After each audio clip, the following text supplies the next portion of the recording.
Danyaya Krishna Prema Pradayate Krishnaya Krishna Chaitanya Namne Goratvise Namaha Jayoshi Krishna Chaitanya Prabhu Nityananda Shri Advaita Gadadara Shrivasadi Gora Bhakta Vrinda Hare Krishna Krishna Krishna Hare Hare Hare Rama Rama Rama Hare Hare Hare Krishna Krishna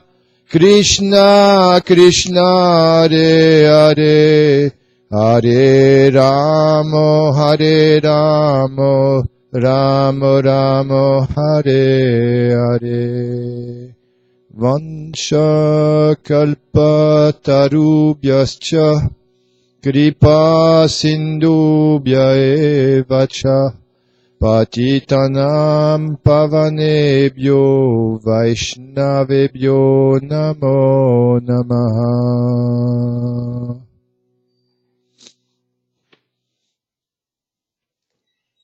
On est en petit comité aujourd'hui, donc on va essayer de discuter sur des choses assez simples.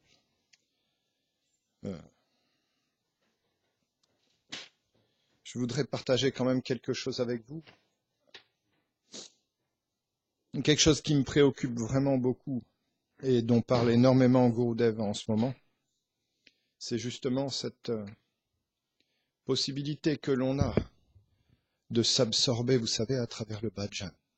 Le problème, c'est que, bien que on a cette opportunité-là, eh bien, en tout cas pour moi, je sens bien que je gâche un petit peu cette possibilité que l'on m'offre.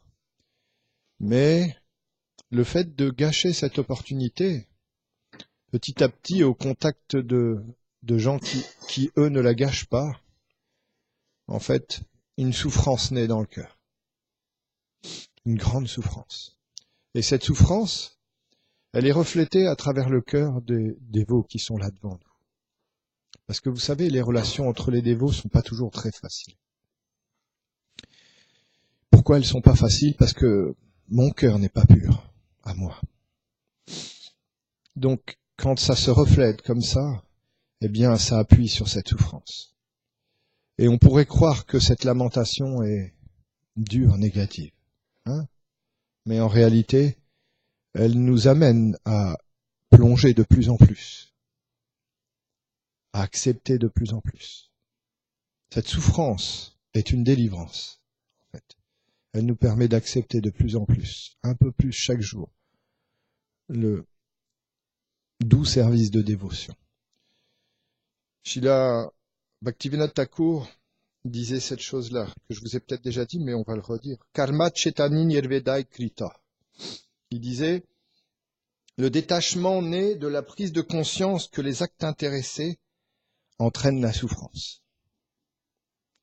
Le détachement vient de la prise de conscience que les actes intéressés entraînent la souffrance. Or, comment prendre conscience que les actes intéressés entraînent la souffrance si ce n'est en expérimentant?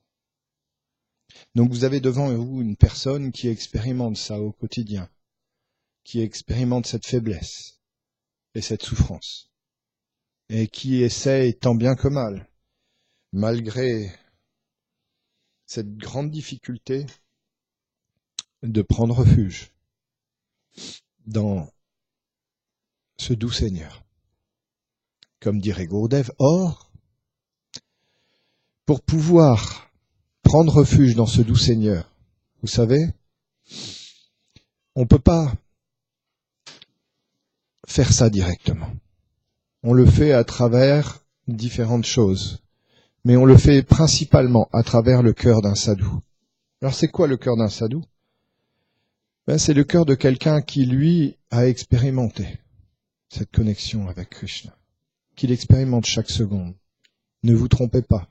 Quelqu'un qui nous guide, c'est quelqu'un qui, lui, expérimente ça chaque seconde. Quelqu'un qui établit une mission comme celle que l'on vit ici, c'est quelqu'un qui vit chaque seconde cette connexion. Parce que seul, on ne pourrait pas maintenir cette chose-là. Et donc, quand on rentre en contact avec de tels dévots, on a cette opportunité-là, comme on disait hier, de pouvoir changer à ce moment-là notre cœur et de donner un sens à cette souffrance. On pourrait parler de différentes choses. Je vais m'appuyer sur un texte de la Bhagavad Gita. J'ai pris le livre de Lalita Saki qui était en bas. Il faut que je le remette en place après. Parce que sinon, elle va me gronder. Oui. J'ai rien dit. Parce que sinon, elle allait me l'enlever. Et on va lire un verset.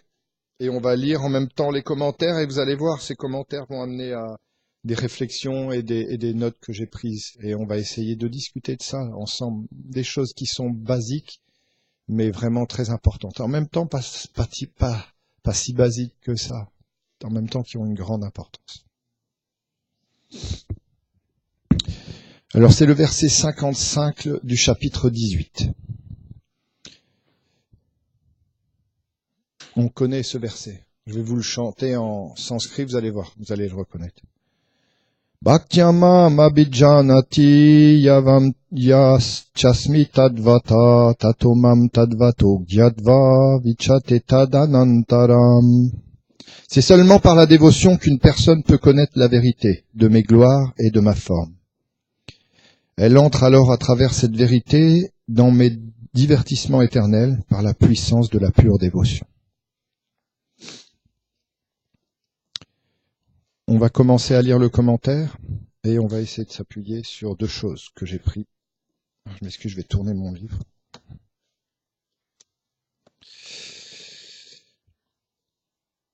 Il est question de quelque chose de très important en fait, que l'on développe nous, petit à petit, sur ce chemin, au contact de différentes choses, au contact du Mahamantra, quand on chante le Mahamantra.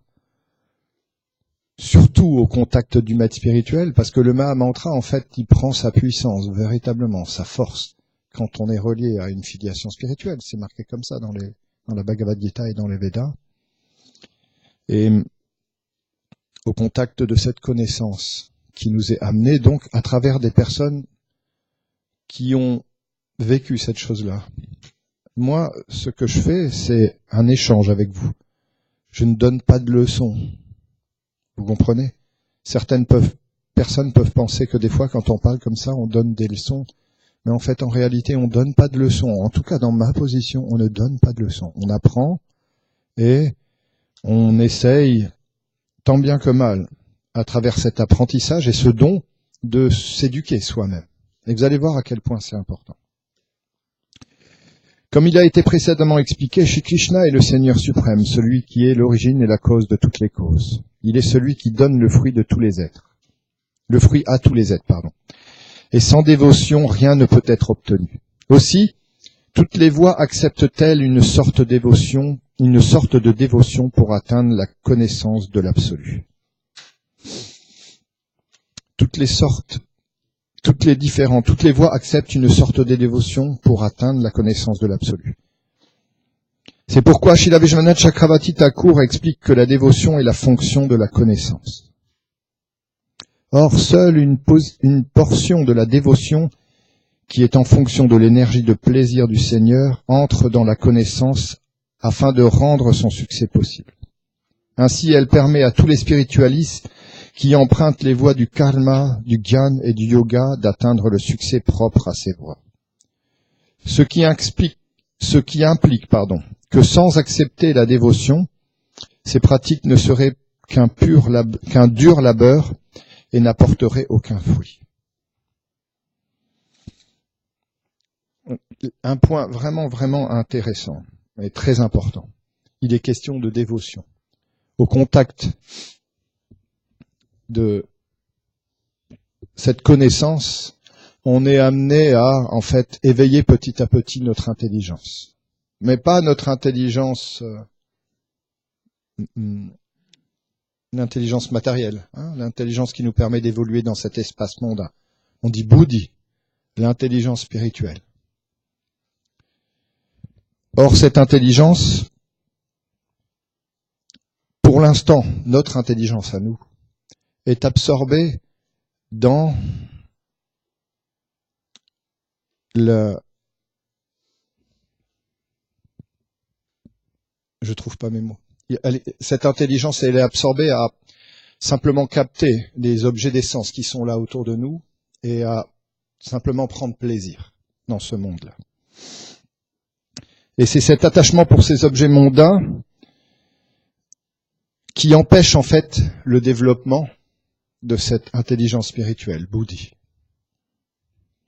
Le pur attachement, donc, le pur attachement pour les objets spirituels, pas les objets mondains, il est au-delà de la conception du moi, au-delà de la conception de l'égoïsme. Donc, en fait, on rentre dans une pratique petit à petit.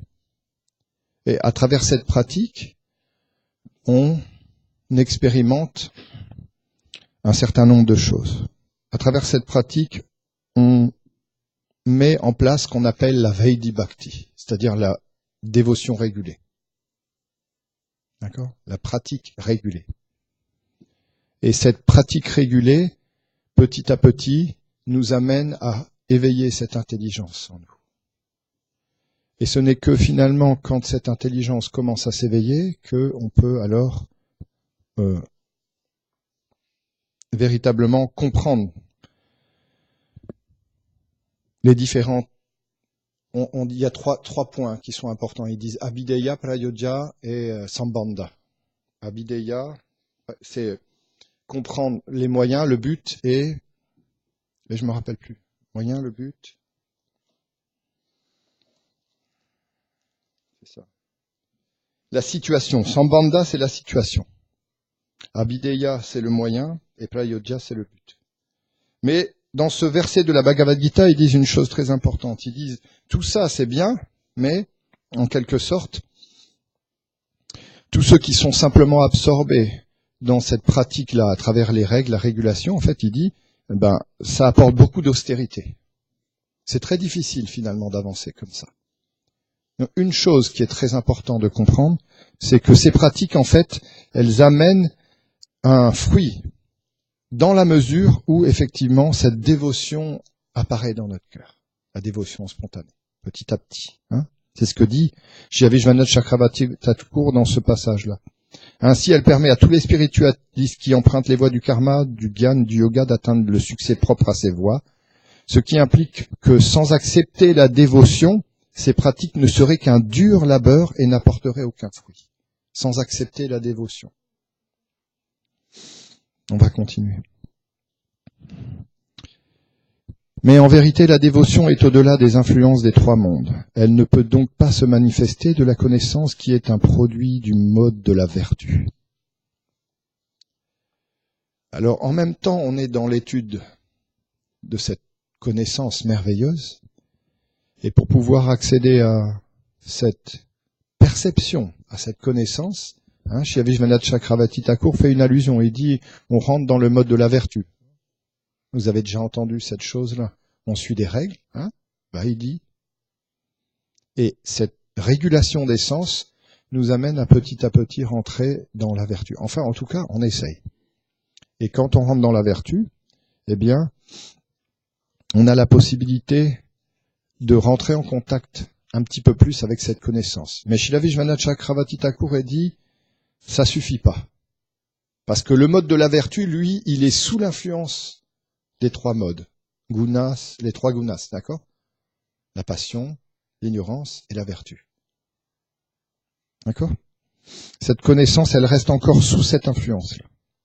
L'ignorance est retirée par la connaissance alors que le Seigneur suprême est connu par la dévotion.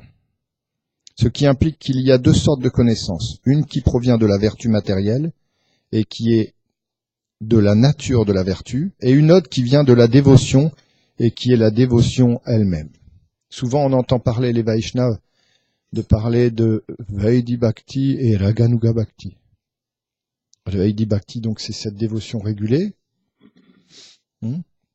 Et Raganuga Bhakti, c'est cette dévotion spontanée qui se manifeste. Donc notre but à nous, finalement, c'est de pouvoir peut-être un jour éveiller cette chose-là en nous, éveiller cette dévotion spontanée. Pourquoi ? Parce que au moment où je ne parle pas avec expérience, je parle à travers ce que j'ai appris et à travers ce que m'explique mon maître spirituel et ce que disent les Vaishnavas à travers les livres, à travers les échanges qu'on peut avoir. À ce moment-là, quand cette dévotion spontanée se manifeste, Raganuga Bhakti, eh bien, on est à ce moment-là capable de comprendre véritablement l'environnement dans lequel on est. C'est-à-dire qu'on ne souffre plus. Il y a des souffrances, mais les souffrances, on les engage vraiment. Parce qu'on est absorbé uniquement par justement l'expérimentation de cette dévotion spontanée. C'est-à-dire on est dans ce contact avec ce doux Seigneur.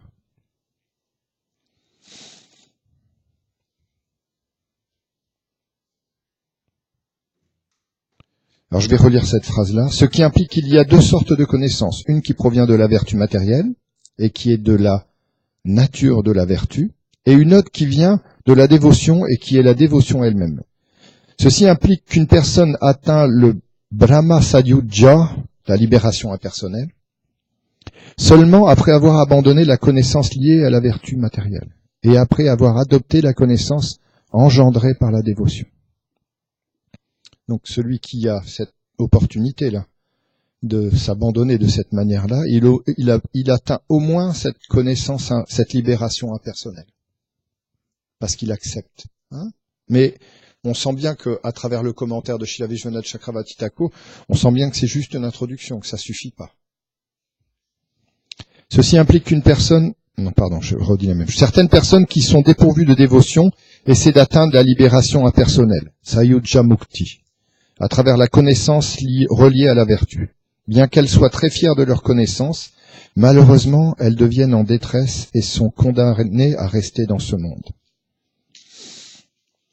Donc, Srila Vishwanath Chakravarti Thakur ici explique cette chose-là, avec les commentaires aussi. À travers cette connaissance qui est reliée à la vertu, donc qui est sous les modes sous les gunas, en fait, eh bien, malheureusement, une âme n'obtient pas le but de l'existence. Elle est condamnée à rester dans ce monde.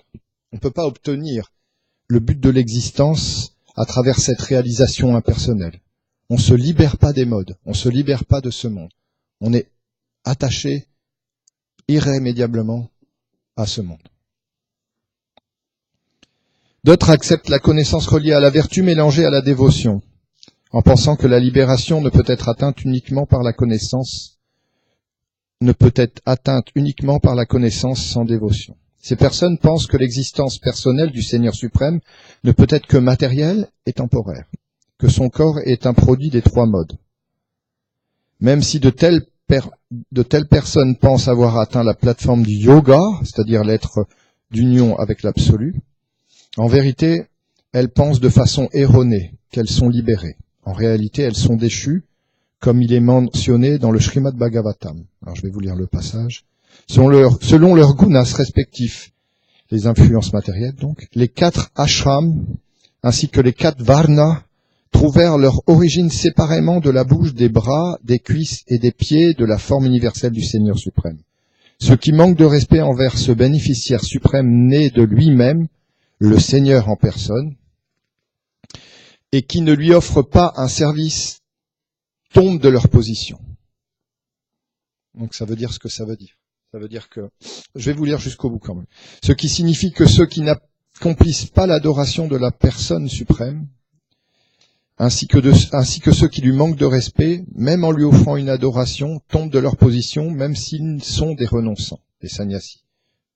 Et le Srimad Bhagavatam déclare: Ô Kamala Nayana, ô Seigneur aux yeux de lotus, celui qui se croit faussement fier d'être libéré et qui n'accomplit pas la dévotion à ta personne à cause de son intelligence polluée, tombe parce qu'il manque de respect à tes pieds pareils de lotus.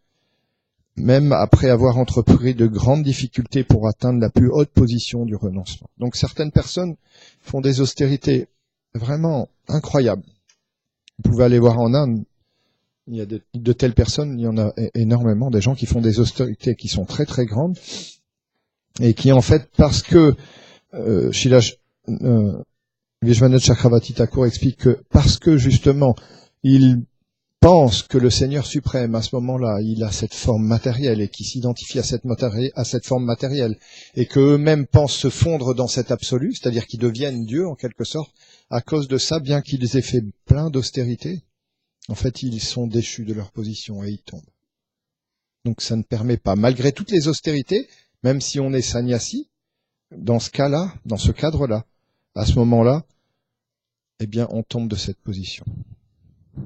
Le mot agné, dans ce verset du Srimad Bhagavatam, se réfère à une personne autre qu'un dévot de Shri Krishna, et le mot angri à la dévotion. Manquer de respect au pied pareil de lotus du Seigneur suprême signifie également manquer de respect à la dévotion. Les mots anadrita yushmad, angraya, signifient qu'il est irrespectueux de considérer que le corps du Seigneur est un produit de la matière. Ceci fut aussi clairement déclaré dans la Gita. Alors je vous lis le verset. Le Seigneur Krishna dit : quand j'apparais dans ma forme semblable à celle des hommes, les personnes insensées dotées d'une intelligence matérielle me manquent de respect car elles ne peuvent comprendre ma nature en tant que le Seigneur de tous les êtres. Alors là, on peut faire un parallèle avec une chose très importante. On est toujours en train de parler de cette intelligence bouddhi. Pourquoi ? Parce que, regardez, par exemple, on est en contact en permanence avec notre maître spirituel. Nous, on a cette chance-là. Il est tout le temps présent à côté de nous. Or, le maître spirituel, c'est le représentant de Krishna.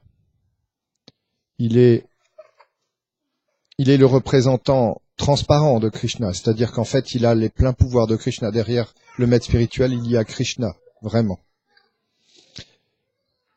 Donc quand on relationne avec le maître spirituel, il y a deux manières de relationner avec lui. Il y a une manière qui est une manière formelle, c'est-à-dire quand on est attaché simplement au corps, quand on voit le maître spirituel simplement à travers peut-être les défauts qu'on pourrait voir, d'accord, par rapport à son corps, à sa personnalité, ou alors on peut relationner avec le maître spirituel en comprenant qui il est véritablement. Et donc, vous voyez que on est dans cette difficulté. Tous, moi en tout cas j'y suis, personnellement, de pouvoir un jour peut-être, vous savez on en parle souvent comme ça, mais c'est pas si facile que ça, relationner avec notre maître spirituel de telle manière que finalement on va comprendre que Krishna est derrière lui vraiment, vraiment. On va comprendre à travers ses mots, à travers ses instructions, à travers sa mission, à travers ses gestes, que finalement, que Krishna engage les êtres à travers lui, véritablement. Ça, c'est pas facile. Et pourtant, c'est quelque chose d'important. C'est ça qui va faire que justement cette intelligence va s'éveiller petit à petit. En réalité, la forme humaine du Seigneur est Satchitananda Maya, composée d'éternité, de connaissance et de félicité. Seule par l'influence de l'énergie de miséricorde inconcevable du Seigneur, cette forme peut devenir visible. Ça veut dire quoi, ça ? Ça veut dire que la forme du Seigneur, elle est au-delà de ce qu'on peut imaginer. Elle est réelle. Satchitananda, éternité, connaissance et félicité. Ce sont des mots qui vont caractériser. C'est les attributs de cette personne suprême. Mais comment comprendre cette chose-là, nous ? Quand vous entendez ces mots, quand on est devant l'amorti et qu'on serre l'amorti, qu'on prépare les habits ou alors qu'on l'habille, etc. C'est très difficile en fait de relationner avec cet aspect-là. Donc comment il vient ? Comment ça vient ce contact ? Il vient à travers le maître spirituel, à travers les sadhus. Pas que le maître spirituel, à travers les sadhus. À travers des personnes qui, eux, ont cette pleine conscience de ce qu'est Krishna. Ils le vivent dans leur cœur, véritablement. Et ils relationnent avec lui au quotidien. À travers ça, à ce moment-là, on peut changer notre cœur et petit à petit comprendre. Il y a vous connaissez tous ça, Achintya Beda Beda Tadva. Achintya, ça veut dire inconcevable. C'est inconcevable. En fait, c'est inconcevable de penser que, en fait, on soit fait de la même nature que l'absolu. On a les mêmes qualités que l'absolu, mais en quantité infime. Alors si c'est inconcevable, ce petit point-là, alors vous imaginez même pas concevoir celui qui est à l'origine de tout ça. C'est très difficile.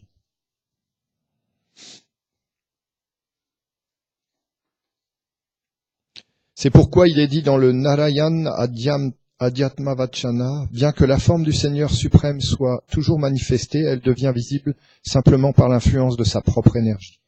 Qui peut voir sa forme suprêmement extatique sans l'aide de cette puissance? Ça veut dire que le Seigneur suprême se manifeste et se rend visible pour les êtres humains. Voilà. Pour les jivas, pardon. Bien que les centaines de citations des écrits védiques contenues dans les shrutis et les smriti, alors les shrutis c'est les Védas et les smriti c'est les suppléments des Védas, décrivent le Seigneur, donc, comme par exemple, alors il donne des citations, celui qui possède une forme transcendantale, faite d'éternité, de connaissance et de félicité, et qui est assis à la base d'un arbre à souhait. Ou alors encore, une autre citation, le Seigneur manifeste sa forme transcendantale qui ne peut être comprise que par l'entremise des Védas. C'est Bhaktivinoda Thakur aussi qui explique cette chose-là. Dans un de ses livres, j'ai lu ça. Qu'en fait, quand ce monde a été créé, il a été créé avec un mode d'emploi. Et ce mode d'emploi, en fait, c'est les Védas. Alors, il faut bien lire le mode d'emploi pour pouvoir évoluer. Vous savez, comme quand on achète un appareil compliqué, puis il y a un bon mode d'emploi. Des fois, on se dit, oh, ça va, je vais réussir à m'en sortir sans le mode d'emploi. Puis on prend l'appareil, et puis des fois, on s'énerve, quoi.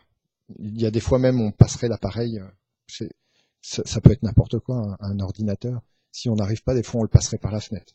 Mais il y a un mode d'emploi. Si on lit le mode d'emploi, ça va être plus facile, quoi. Donc le mode d'emploi, il est là, les Védas. Cependant, certains restent encore sur la conclusion de son nom, sa forme, ses qualités. Et il reste sur ses qualités, il reste sur le fait que ses qualités sont de nature matérielle. Ceci sur la base d'une seule déclaration solitaire trouvée dans le Shvetashvatara Upanishad. Et je vais vous la lire, c'est le phénomène de la nature matérielle est Maya et Parameshvara. Le suprême contrôleur est Mahi, fait de Maya. Or, le Srimadvabhasya déclare, c'est pourquoi il déclare le Seigneur Vishnu, le Seigneur suprême et éternel, comme étant Maya, constitué de Maya. Selon cette déclaration, le Seigneur est éternellement doté d'une puissance interne appelée Svarup Bhuta Maya, qui est une partie de sa propre forme. Bon, c'est un peu compliqué, ça.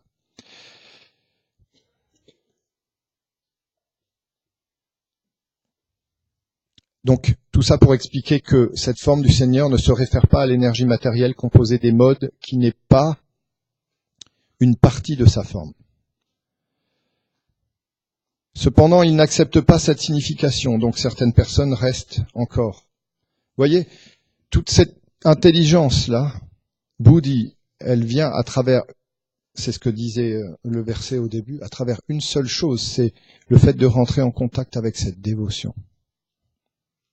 Et cette dévotion, on l'obtient à travers, justement, le service de ce doux Seigneur, à travers une mission, à travers des sadhus, à travers des personnes qui ont eux-mêmes servi d'autres Vaishnavas et qui ont établi cette vérité dans leur cœur. Ainsi, il est établi dans le Vachana Bhashya que même une personne qui est un Jivan Mukta, une âme libérée, devient emmêlée dans le désir concupiscent matériel et doit à nouveau entrer dans le cycle des morts et des renaissances si d'une façon ou d'une autre, elle offense l'inconcevable et le suprêmement puissant Seigneur suprême. Quand de telles personnes atteignent le résultat de sa pratique, elle pense que les moyens, la pratique qu'elle a utilisés pour atteindre son but ne sont maintenant plus utiles. C'est pourquoi dans ce stade, Jnana Sannyasa, le Gyan c'est la connaissance, elle abandonne non seulement le Gyan, la connaissance, mais le Guni Bhuta Bhakti, la Bhakti qui est présente dans la connaissance à un certain degré. Ainsi, elle maintient la fausse conception qu'elle expérimente une réalisation directe du Brahma.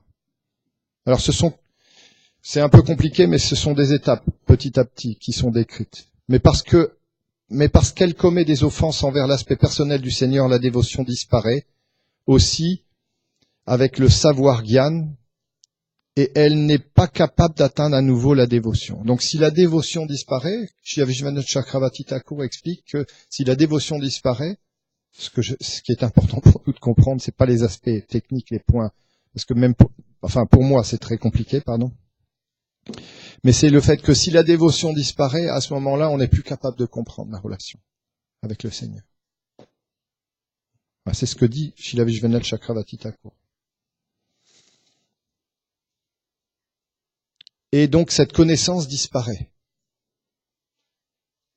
Un jour, quand je faisais une conférence au Havre, je vous avais déjà peut-être raconté cette chose-là, je suis tombé sur quelqu'un qui connaissait le Mahabharat, mais vraiment par cœur. Et il connaissait tout. Il y avait deux personnes. Il y avait un jeune, mais lui, il parlait pas trop. Mais il y en avait un qui était plus âgé et qui était vraiment dans la position, quoi, en fait. Or, moi, j'ai pas du tout de connaissances, quoi. Par rapport à ces gens-là, j'ai pas du tout de connaissances. Lui, il connaissait tout par cœur. Et en fait, à travers cet échange, j'ai pu vraiment expérimenter ce point-là. C'est-à-dire que même quelqu'un qui a une telle connaissance, en fait, sans cette dévotion, sans comprendre qui est Krishna, en fait, cette connaissance ne sert à rien. Et lui-même était totalement perdu. Il expliquait les choses, et il était venu parce que, en fait, il était perdu, et parce qu'il voulait trouver une solution. Vous voyez? Donc, c'est ce que dit là Srila Vishwanath Chakravarti Thakur. C'est-à-dire que même avec cette connaissance, sans cette dévotion, bon, ça va. On ne peut rien obtenir.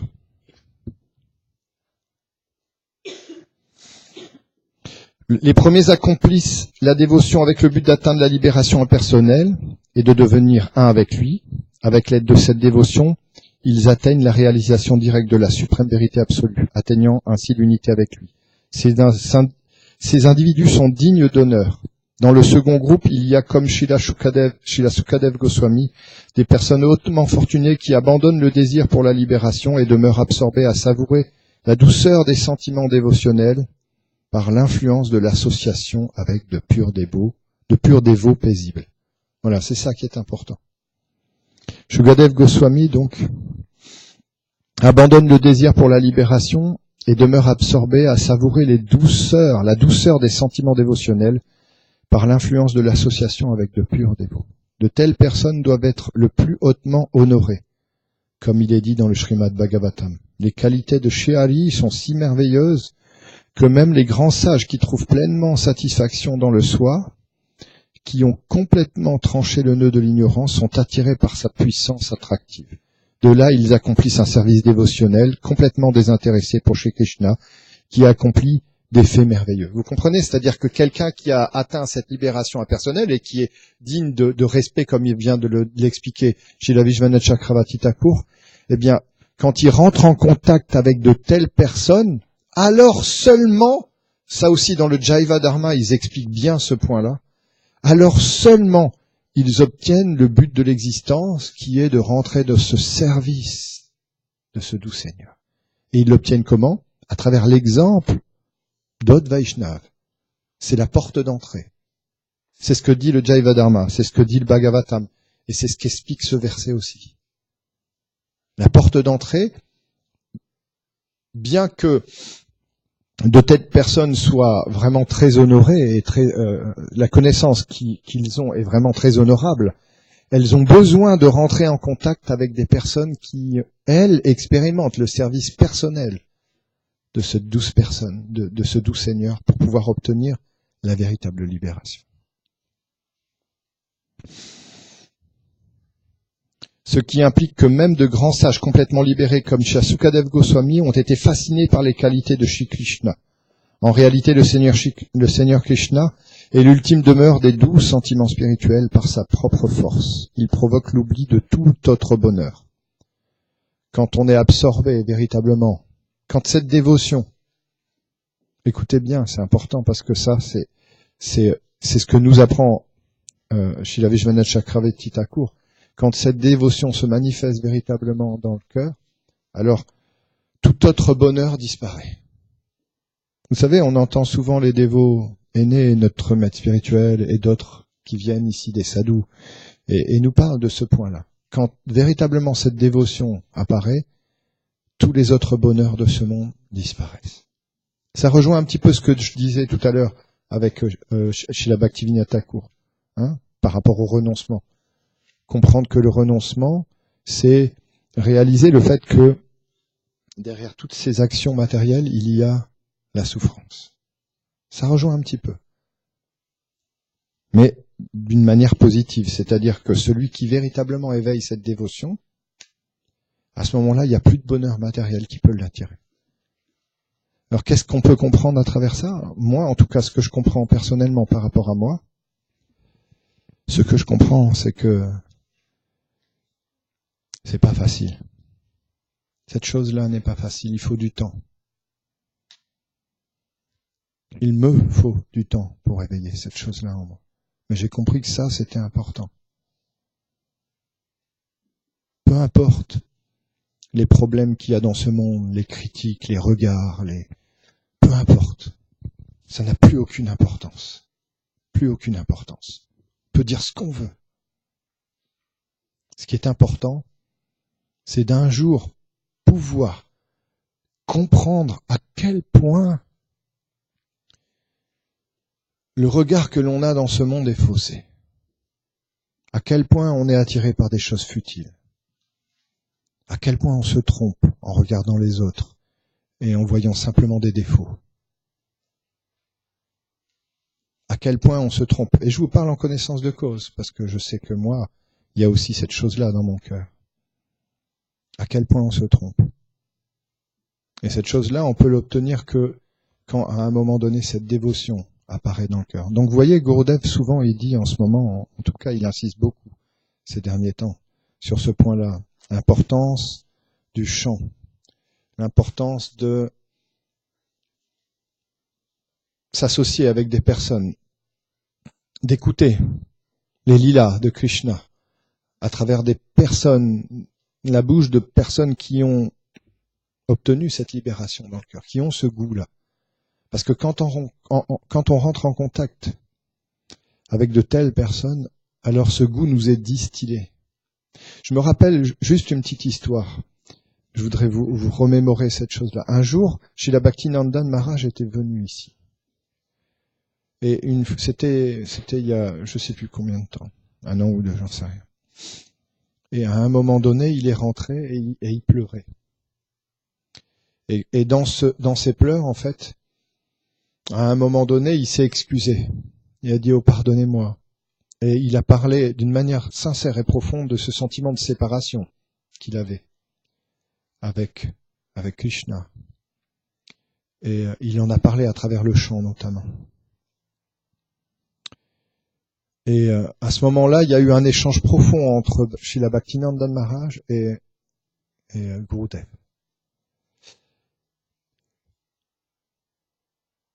Moi, quand je suis allé en Inde aussi avec Gurudev, j'ai vu aussi à quel point ces échanges avec Srila Bhaktinandan Maharaj pouvaient être profonds aussi. Mais là, en l'occurrence, dans cette expérience-là, on a eu une opportunité incroyable.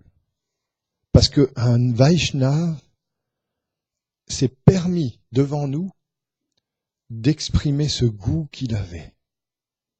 Il nous l'a montré, il a ouvert une porte. À ce moment-là, je me rappelle, moi ça m'avait bouleversé vraiment. Je pense qu'on peut pas ne pas être bouleversé par de tels calibres, quoi, dans la dévotion, telles expressions.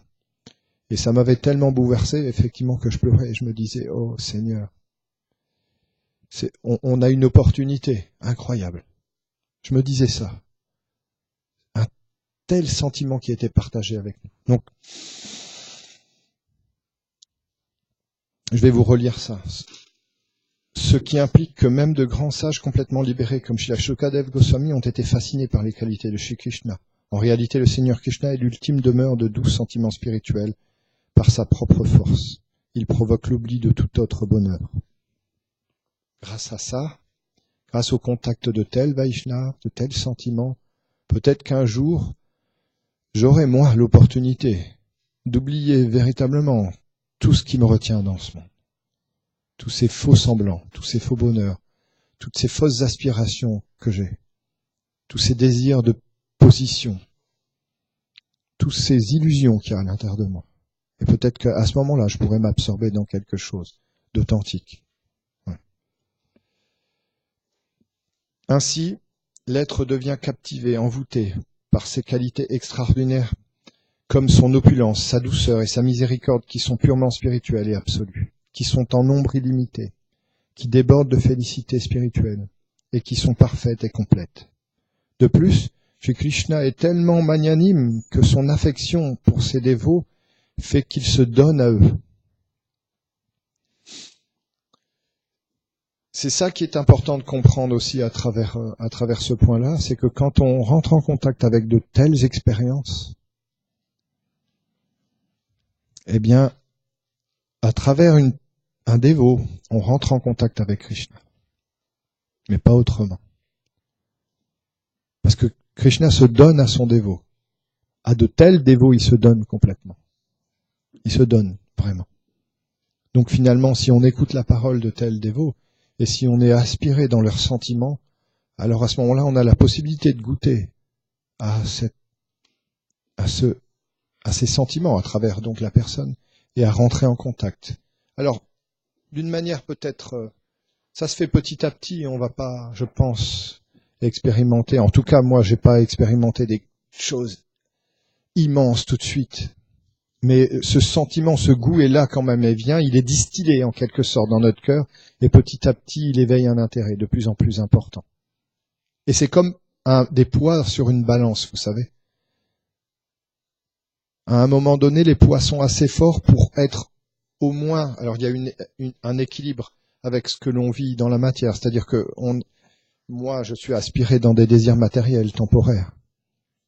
Mais à un moment donné, il y a un équilibre. Et ces sentiments à travers lesquels on rentre avec lesquels on rentre en contact à travers le Seigneur, à travers les dévots, en fait, ils viennent peser sur cette balance et ça fait un équilibre. On est partagé, vous savez, entre notre désir d'expérimenter le bonheur dans ce monde, attaché que l'on est à tout un tas de choses. Je ne vais pas vous citer toutes les formes d'attachement que je vis moi, parce que ça serait trop long. Hein, on a raconté une histoire hier avec une craie et puis un escalier, vous savez. Il y a tout un tas de choses qu'on pourrait décrire sur notre manière, notre fausse manière d'appréhender ce monde. En tout cas de moi. Mais mauvaise conception. Je pourrais vous en parler pendant très longtemps. Mais quand ce sentiment-là, il est distillé à travers de telles âmes, alors il y a un contrebalancement. Et petit à petit, donc, à force, on abandonne toute forme. Peut-être un jour. Peut-être. C'est ça, cette miséricorde. On prie pour ça. On prie le Seigneur pour ça. Toute forme de fierté. Toute forme d'orgueil. Toute forme de position. Pour simplement être absorbé dans le fait de goûter ce nectar. Et à ce moment-là, quand le poids devient vraiment fort, à ce moment-là, on est prêt à tout accepter. Les pires critiques. Mon maître spirituel m'expliquait cette chose-là, ce point-là. Et même plus ces critiques viennent, et plus en fait ça nous permet de goûter plus encore ce nectar. Moi, j'en suis pas là. J'en suis encore à être mal quand je vois des gens qui sont mal avec ce que je suis, ce que je peux exprimer, ce que je peux être. J'en suis mal aussi encore à voir des gens qui me jugent, alors que je devrais accepter cette chose-là. Parce que si je suis jugé, c'est que moi-même je juge. Vous comprenez? Et petit à petit, ce poids, il se fait de plus en plus fort, et à ce moment-là, on a cette possibilité. Donc, je relis ça. Je relis ce passage parce qu'il est beau. Ainsi, l'être devient captivé, envoûté par ses qualités extraordinaires, comme son opulence, sa douceur et sa miséricorde, qui sont purement spirituelles et absolues, qui sont en nombre illimité, qui débordent de félicité spirituelle et qui sont parfaites et complètes. De plus, Shri Krishna est tellement magnanime que son affection pour ses dévots fait qu'il se donne à eux. De tels saints se sont alors exclusivement voués à son service d'amour et ont délaissé la réalisation du Brahman impersonnel. Car la vision de Shri Krishna est semblable à un océan de pure félicité. À côté de la béatitude qu'engendre la réalisation du Brahman impersonnel, est semblable à l'eau que peut contenir l'empreinte d'un sabot de veau. La réalisation du Brahman impersonnel, beaucoup de gens cherchent cette réalisation-là. Je me rappelle, moi, avoir fait de la méditation quand j'étais jeune, plus jeune, et on était dans cette recherche-là. Et c'est vrai qu'il y a des moments où on se fond dans cet absolu-là, et on disparaît, le corps disparaît complètement. Et il y a une félicité quand même qui vient. Et moi, quand j'ai expérimenté ça à un moment donné, dans ces pratiques yogiques, eh bien, quand ça a duré très très peu de temps, hein, en tout cas pour moi. C'était très très très peu. Et quand je suis revenu, j'étais encore plus frustré. J'avais encore plus de souffrance. Je comprenais pas. Donc, Vijvanath Chakravarti Thakur explique que ce bonheur qui est obtenu à travers cette libération impersonnelle, en fait, c'est comparé à l'océan de félicité que l'on peut avoir lorsqu'on est en amour, en quelque sorte, avec Krishna. C'est comme l'empreinte d'un sabot, d'un veau, simplement, comparé à l'océan entier. Et encore. Les attributs du Seigneur ne sont en rien comparables aux attributs que l'on trouve en ce monde. Ils sont illimités et composés de félicité, de connaissance et d'éternité. Voilà. Juste, je conclus là-dessus. Et on parlait d'intelligence spirituelle, et notre intelligence spirituelle, elle est éveillée, vous voyez, à travers de telles personnes, au contact de telles personnes. C'est difficile. Il y a plein de pièges dans ce monde. Plein de pièges. Moi, je vis ça au quotidien. À quel point je suis illusionné. On pense être dans telle chose, telle chose. On pense avoir compris telle chose. On pense pouvoir parler de telle chose. On pense pouvoir partager certaines choses. Mais en réalité,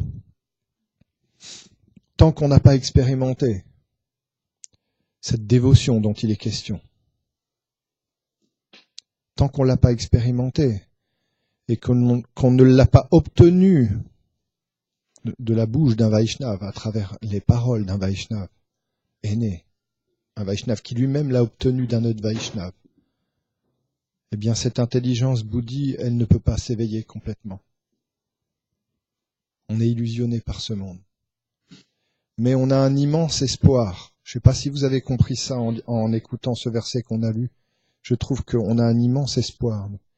C'est qu'il y a beaucoup de personnes qui font des austérités terribles, mais vraiment incroyables.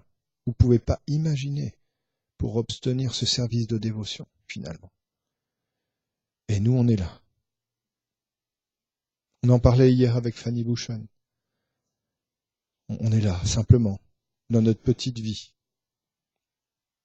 On continue. Notre vie bien, confortable, même s'il y a des difficultés dans notre vie, hein. Il y a des difficultés. Mais on peut en voir d'autres difficultés. Hein. Fanny Bhushan, hier, nous parlait d'une chose. Il me parlait d'un reportage qu'il avait vu avec des petits Africains qui vivaient dans des espèces de décharges, publiques. Et qui étaient obligés de vraiment toute la journée essayer de faire du recyclage, retrouver en Inde, ça existe aussi. De vendre ces objets pour obtenir un petit peu pour pouvoir manger. Nous, on n'a même pas ça, on est dans notre confort au quotidien.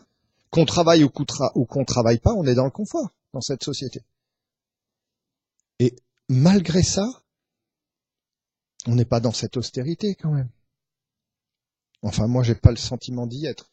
moi je suis dans une autre austérité. Une autre austérité, c'est avec moi-même. J'ai comment dire, on est confronté à l'image que les autres peuvent faire de nous-mêmes. Ça, c'est une austérité. Peuvent réfléchir de nous-mêmes. Vous comprenez?